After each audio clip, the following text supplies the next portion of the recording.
안녕하세요. 박덕규입니다. 자, 오늘은 한국사 교과서의 역사 왜곡 15가지 중에서 첫 번째입니다.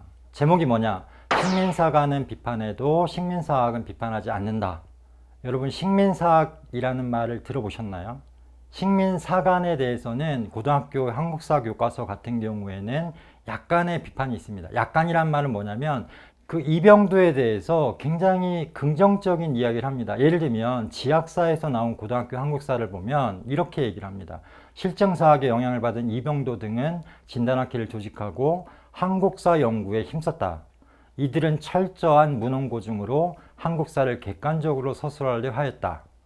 이렇게만 보면 누구도 처음 보는 사람은 이병도라는 사람이 굉장히 객관적이고 정말 학자적으로 치밀하게 공부를 했구나, 연구를 했구나, 이렇게만 알 수밖에 없는 거죠. 자, 또 미래에서 어떻게 얘기를 하냐면 역사가의 주관적인 판단 없이 사실을 있는 그대로 기술해야 한다는 실증사학의 입장에서 한국사를 연구한 사람들도 있었다. 진단학회를 중심으로 활동한 이들은 문헌고증을 통해 객관적으로 역사를 서술하려 하였다.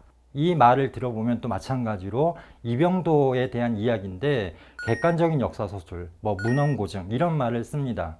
그러니까 이것이 식민사학자이고 또는 식민사관이라는 것을 알 수 없게 해놨고, 또 오히려 이 실증사학이라고 하는 것이 굉장히 객관적인 역사학이고 근대사학이라는 걸로 포장을 해놓은 것이죠.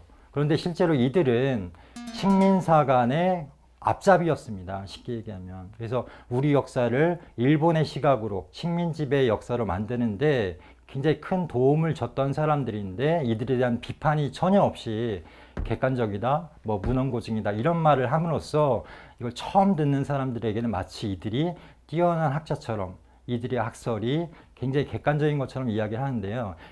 일제강점기에도 일본인 학자들은 식민사학을 내세울 때 우리는 식민사학이야, 우린 조선을 영구히 지배하기 위해서 이런 학문을 하는 거야 라고 했겠습니까? 그렇게 하면 안 되죠. 당연히 반대가 되기 때문에 실증사학, 그러니까 실제로 증거를 통해서만 역사를 서술해야 된다라고 하는 실증사학으로 포장을 했던 것입니다. 그러면 민족사학은 실증사학이 아닐까요?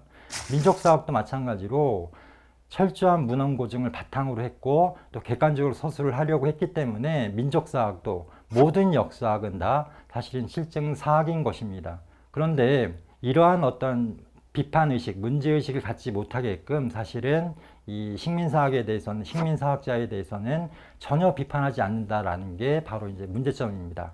자, 오늘은 첫 번째, 식민사관은 비판해도 식민사학은 비판하지 않는다를 알아봤습니다. 감사합니다.